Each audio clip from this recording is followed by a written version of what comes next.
One of the things Jeremiah is considering for his freestyle is incorporating a bullwhip. If that's going to happen later, there's no sense waiting until the freestyle to introduce it. Today is a perfect opportunity to see how Aurora processes something that's both loud and constantly moving. This particular whip is actually pretty short, but don't let its size fool you. It makes plenty of noise. For most horses, there are really two separate things that they have to learn to accept: the movement and the sound. Ironically, horses are usually bothered by one far more than the other. Some don't mind the swinging at all, but jump out of their skin when the whip cracks. Others couldn't care less about the noise, but are convinced that the thing flying around in the air is alive. The swinging is usually the easier of the two. Why? Because it's rhythmic, it's predictable, and horses love predictability.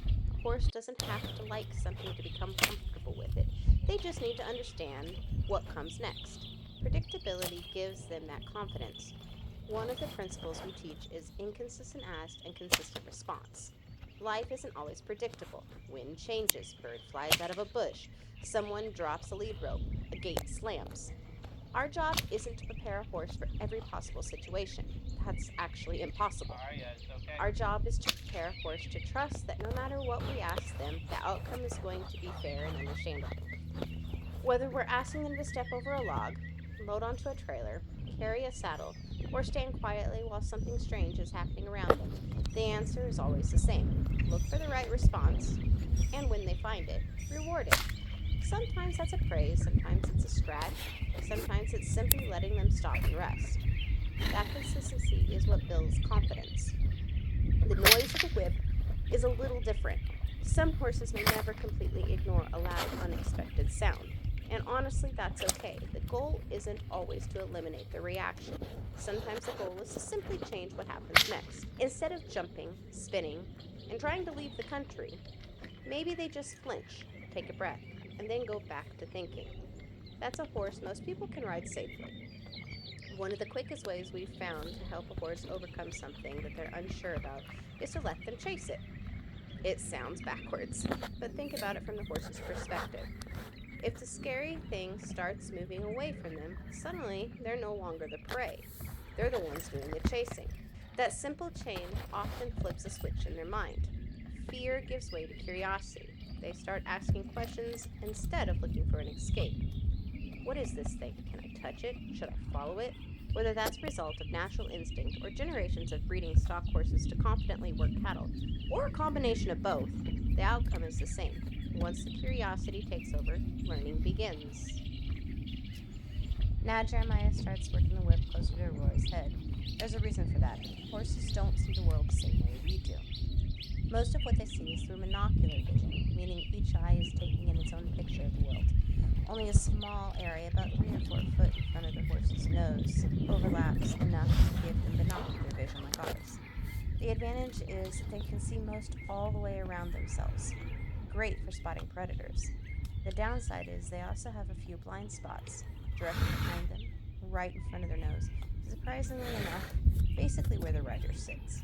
A horse can lower or raise its head a little to catch glimpses of the rider, but when we're sitting upright in the saddle, they really don't see much more than our legs and occasional movement above their shoulders. So if Jeremiah waited until he was riding to start swinging the whip around, it would be a pretty big surprise. Instead, he introduces the movement now. First, where Aurora can clearly see it, then closer to her head, eventually letting it disappear behind her eye before it reappears behind the other side.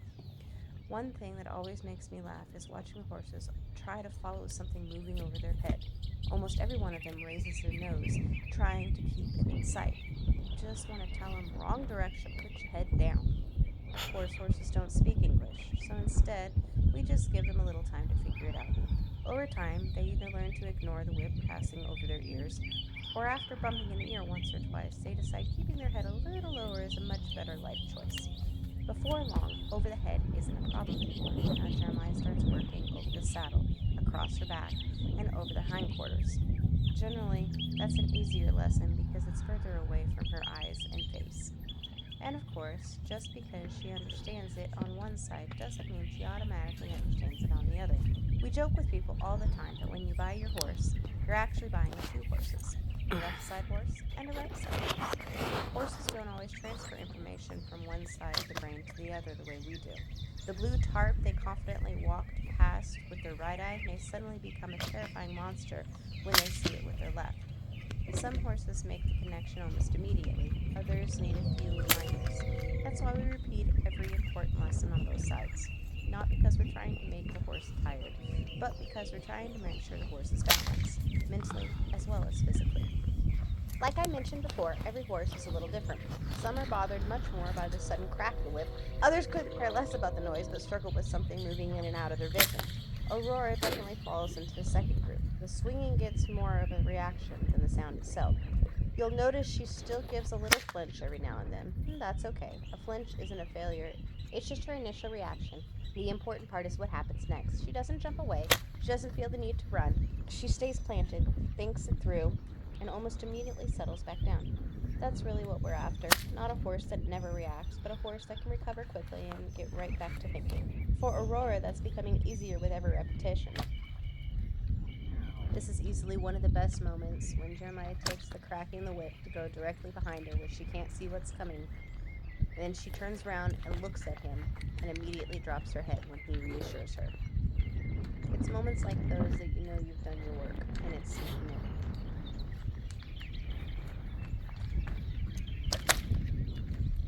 Good girl.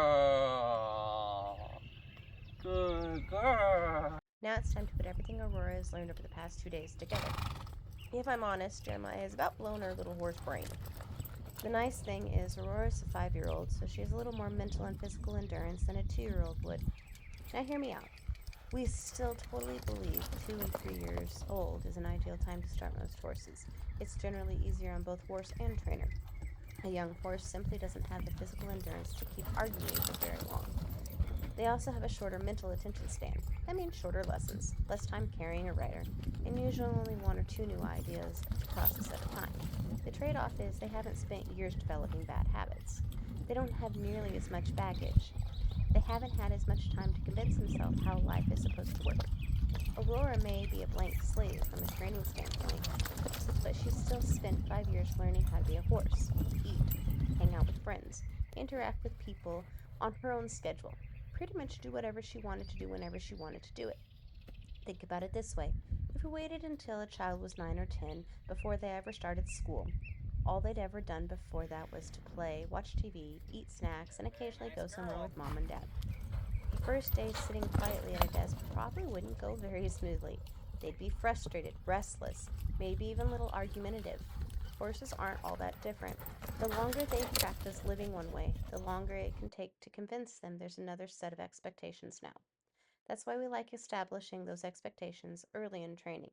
It makes everything that comes afterwards so much easier. So Jeremiah goes back through everything Aurora has already learned: walk, trot, lope. This time he has his ranch rope hanging from the saddle, and that extra weight and movement make finding the lope much easier. Then Jeremiah finishes with the whip. This is actually a great time to introduce something that could potentially get Aurora's feet moving again. Not because she's exhausted, but because she's reached a point where she's starting to look for the easier answer. Think about it like this: if you just finished a hard workout at the gym, and your family asks what's for dinner, you're probably a whole lot more likely to go grab takeout than cook a 3 course meal. Not because you gave up, but because it's simply an easier option. Horses really aren't that much different. After they spent some physical and mental energy working through a lesson, they're often much more willing to choose the quiet, thoughtful answer instead of creating more work for themselves. That's not about wearing a horse down until they quit. It's about putting them in a frame of mind where making the right decision is easier than making the wrong one. Remember, make the right thing easy and the wrong thing hard. Standing quietly, ignoring the whip, relaxing instead of overreacting. Those suddenly those suddenly become the easiest options available. That's why we suggest when you're having issues with a horse moving around to work their mind and their body. It helps them stand quietly to have their feet handled or saddled, or simply ignoring something new. If being quiet consistently leads to rest, before long the horse starts choosing quiet all the time.